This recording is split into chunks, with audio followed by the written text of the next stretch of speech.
Welcome back to the channel, everyone! This is Casper, and today we're going to talk about 3 of the most unusual experimental versions of the AK rifle that were created for the USSR Special Forces and were classified for decades.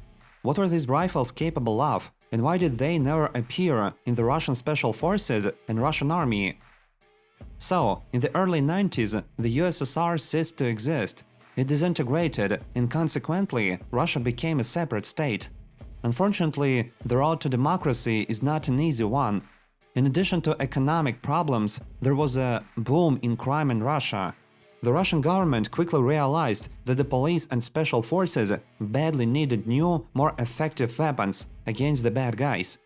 Then the Russians decided to create a new submachine gun based on the Kalashnikov rifle. In 1995, a new submachine gun called the Gepard Cheetah was created on the basis of the AKS-74U. It was created by the private company Rex from St. Petersburg, together with the 19th Research Proving Ground. The new submachine gun was 70% made from parts of the AKS-74U rifle and the PP-19 Bison submachine gun. The most interesting thing is that the Russians did not just make a submachine gun using more powerful rounds. They made it universal for many pistol rounds at once. Just imagine, the Gepard could use up to 15 kinds of 9mm rounds, ranging from the 9x18 Makarov and Western 9x19 to the powerful 9x21 and the most unusual type of round, the 9x30, which was called Grom and was created specifically for the Gepard submachine gun. To be able to use different types of ammunition, a set of several sets of recoil springs, bolts and muzzle devices were made for the Gepard. It was very different from all other AK series rifles. The Gepard submachine gun is 90mm or 3.5 inches shorter than the AKS-74U. Plus, it is 700 grams or 1.5 pounds lighter. The Cheetah has a second safety on a trigger, just like the Glock series pistols. The gun can be loaded with 20-round or 40-round magazines. Also, a special muzzle device was made for the Cheetah submachine gun. In the reports from the firing range, it is referred to as swirl-type muzzle brake compensator. It looks pretty cool, and it's absolutely unlike any muzzle device ever made for the Kalashnikov series rifles.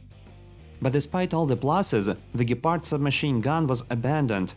Judging by the statements of the military and police officers who tested this weapon, the superiors rejected it because of the large number of parts in the kit.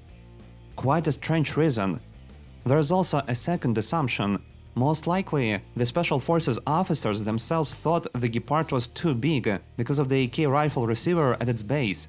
They preferred the smaller 9A91 rifle or the SR2M Verisk submachine gun, which were more compact but fired powerful 9x39 and 9x21. However, there is information that the Gepard submachine gun was still produced, but in very small numbers, for Special Forces operators who performed combat missions during the war in Chechnya. A few years after the Gepard submachine gun, a new ASMDT Sea Lion Marskulev rifle was developed on the basis of the same AKS-74U and APS rifle. The ASMDT was designed to arm combat swimmers and maritime saboteurs of the Russian Navy. Underwater ASMDT shoots MPS rounds, which have needle-like bullets, and when operating in the air, it shoots regular 545x39 ammunition. The most interesting thing is how the ammunition type change was implemented on the Sea Lion. How to change AK magazines with standard cartridges and magazines with needle ammunition, because they differ in width by almost 3 times. For this purpose, a floating magazine latch is made in the ASMDT rifle. When an underwater magazine with needles is to be inserted, this latch was fixed near the trigger guard. When a dry 545 magazine had to be inserted, the soldier would slide the latch forward. The empty space behind the latch was simply covered by a special frame. According to the test results, the ASMDT rifle proved to be as effective as the AK-74 on land and superior to the older APS rifle underwater. But, like the Gepard, the ASMDT was not adapted for military service.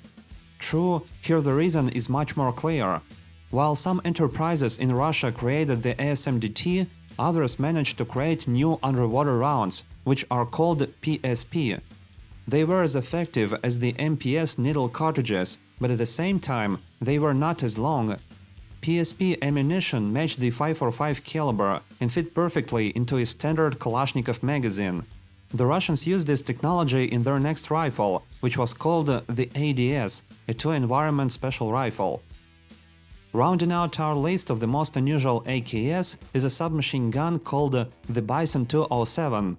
Surely, many of you have heard of the Bison submachine gun, which has a strange magazine in the shape of a beer can.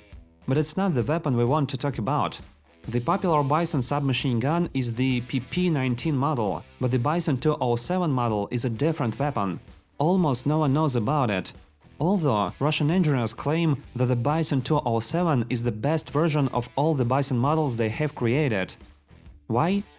Only this Bison was equipped with a convenient magazine. Moreover, it did not fire 9x18 or 9x19mm rounds. It used more powerful 7.62x25 mm ammunition.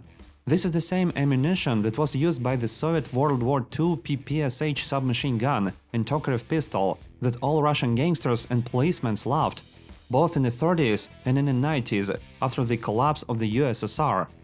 Incidentally, to this day, the 7.62x25 round is considered one of the most underrated in Russia. It was the Bison 207 submachine gun that gave rise to the new PP-1901 Vitязь, which everyone knows today, as well as the latest PPK-20 submachine gun. That's all for today. I hope it was interesting. Thanks everyone for watching. See you all around.